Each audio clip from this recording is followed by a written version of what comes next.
We get quite a lot of questions from first-time buyers about how best to get on the property ladder. It can be a bit of a minefield, so we thought maybe you might have a few for us to answer.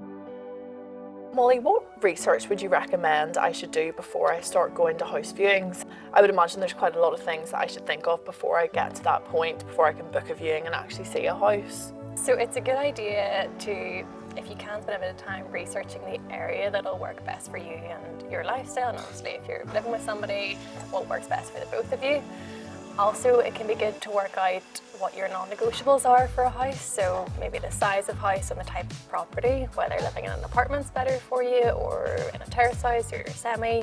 Having a list of things that you can't compromise on can help you figure out what would be the best one to go and look at.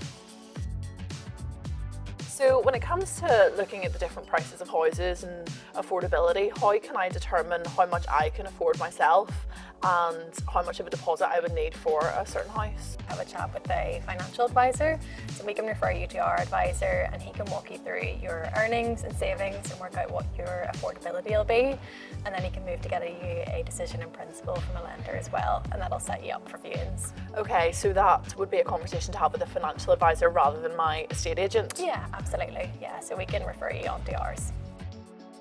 Could you give me some advice on the home buying process, the steps that are involved, and then after those steps are completed, how long it would take for me to get my keys for the house? Yeah, absolutely. So obviously you start off doing a few viewings, then you maybe put in a couple of offers. Depending on how popular the house is, you might end up in a bit of a bidding situation with somebody. Then once your offer gets accepted, it then goes sale agreed and it goes over to solicitors. So the solicitors do all the conveyancing process and the legal work. That process, the work that solicitors do, can take up to about 2 to 3 months depending on how busy it is. And then after about 2 months you would sign contracts. Contracts get exchanged and then you have completion day when the money gets transferred and you get your keys. So I'd say from the day you go sale agreed to getting the keys, it can be about 3 months I'd allow for that. Okay, so then on completion day when I get my keys, can I go into my new house then?